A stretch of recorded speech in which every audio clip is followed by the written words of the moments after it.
বাংলার মুখ্যমন্ত্রী মমতা ব্যানার্জি নিজের পদ থেকে ইস্তফা দিতে চাইছেন না কেন? প্রথম প্রশ্ন। দ্বিতীয় প্রশ্ন উঠছে, বাংলার বিজেপির মুখ্যমন্ত্রী কে হবেন?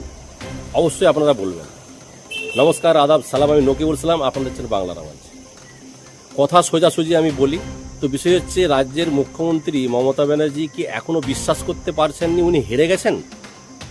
তাহলে কেন উনি বলছেন আমি পদ থেকে ইস্তফা দেব না? উনি যদি আইনের দিক দিয়ে ধরেন, আইনি ঝগড়া করতে চান, তো আইনের উপরেও আইন রয়েছে। যেহেতু মেজরিটি বিজেপির পক্ষে আছে, রাজ্যপাল চাইলে মুখ্যমন্ত্রী ঘোষণা করতে পারেন। তা সত্ত্বেও মমতা ব্যানার্জি কেন এমন করছেন? কিসের জন্য এমন করছেন? কি কারণে এমন করছেন?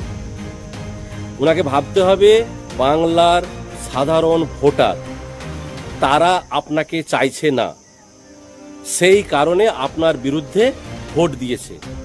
তো বাংলার ভোটারদের সম্মানার্থে আপনার ইস্তফা দেওয়া উচিত কিনা, বিষয়টা আলোচ্য বিষয় এই কারণেই যে যেহেতু একটা দল পুরো মেজরিটির থেকে অনেক বেশি সিট নিয়ে এগিয়ে এসেছে, তাদের সঠিক সম্মান দেওয়া উচিত।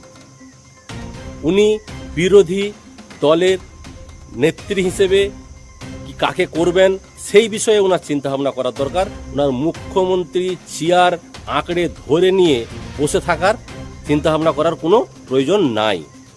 কিন্তু তা সত্ত্বেও উনি করছেন। একটা বাংলায় কথা আছে, হারার থেকেও ঝগড়া করা ভালো। তাহলে উনি সেটাই করছেন। মানে এদিকে হারার পরে তো মান সম্মান ওনার যা গেছে, এই চেয়ার ছাড়বো না এটা নিয়ে উনি যা করছেন, এতে কিন্তু আরও মান সম্মান ওনার যাবে।